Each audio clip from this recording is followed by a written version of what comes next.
Toute l'actualité de ce lundi 25 novembre, en bref, comme chaque soir, dans 19h de la place du village, on va justement parler de ce qui se passe proche de chez vous, notamment avec nos amis de l'Essor Savoyard, qui nous parlent du chômage des frontaliers, avec cette pétition qui fait un carton lancé vendredi 22 novembre par le groupement transfrontalier européen. La pétition qui vise à dire non à la réduction de l'indemnisation chômage des travailleurs frontaliers rassemble déjà plusieurs milliers de signatures en 3 jours. La pétition est toujours en ligne si vous êtes actuellement frontalier. L'actualité toujours avec du côté de Genève cette fois-ci. La population dit non à l'extension de l'A1 et à la passerelle piétonne du Mont Blanc.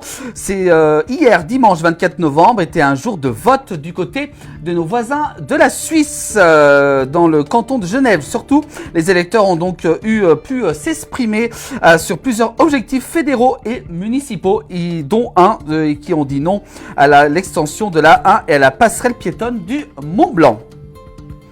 On parle de musique avec Musilac à Aix-les-Bains. On connaît les noms des artistes, notamment l'édition 2025 de Musilac à Aix-les-Bains en Savoie se dévoile petit à petit. Un nouvel artiste vient d'être annoncé pour l'année prochaine et Musilac frappe fort.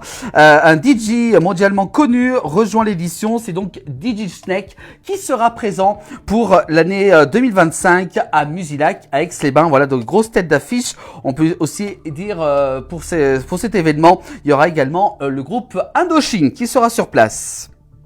L'actualité, attention la Savoie, la Haute-Savoie placée en vigilance jaune vent dans certains secteurs en cette journée de ce lundi. Prudence donc si vous êtes amené à circuler aujourd'hui. Météo France a donc placé l'Ain et en vigilance orange pour des vents et les deux Savoies en vigilance jaune pour cette journée de ce lundi et jusqu'à cette nuit. On continue avec, cette fois-ci, on va du côté d'Annecy, en Haute-Savoie. Si vous êtes peut-être habité Annecy hier, l'opération de déminage réussie avec la bombe, je vous rappelle, datant de la Seconde Guerre mondiale, qui a été retrouvée sur le site en travaux de l'ancienne usine SNR. La bombe a été détruite. L'obus de la Seconde Guerre mondiale, découvert sur un chantier le 22 octobre dernier, a pu être neutralisé hier dimanche au cours d'une opération de grande ampleur. Les déflagrations n'ont pas provoqué d'incidents majeurs, selon la mairie d'Annecy qui se félicite du travail des démineurs.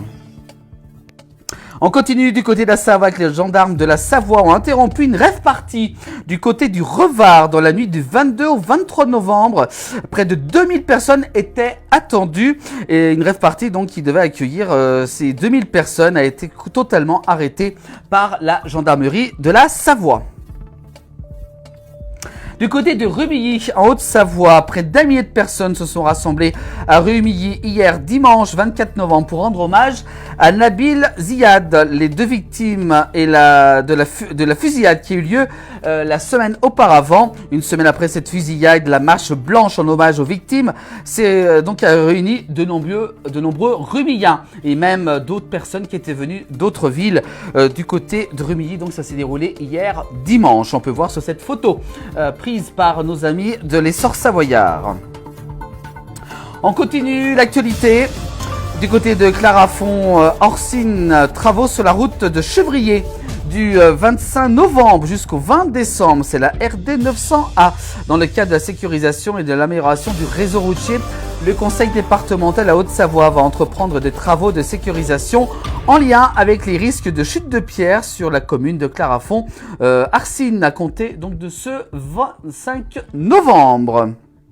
Et puis, on parle de station avec la station de Val Thorens. C'est une nouvelle fois distinguée au World Ski Award lors de l'édition 2024. Elle a été élue meilleure station de ski du monde. Et oui, c'est quand même pas mal. Un prix qu'elle en remporte pour la 9e fois en 12 éditions. Voilà, toujours une belle station qu'on aime vous faire mettre en avant dans la place du village.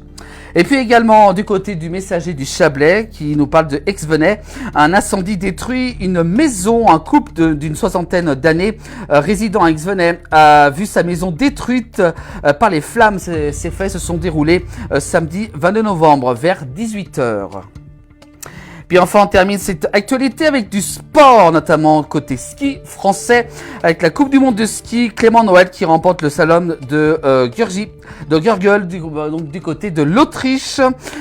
Donc Clément Noël quand même qui s'offre ainsi un doublé après sa victoire la semaine dernière à Lévis. Voilà pour ces informations locales dans nos pays de Savoie. C'est pour revoir toute l'actualité sur nos différentes plateformes en replay de la place du village. Belle soirée à vous tous.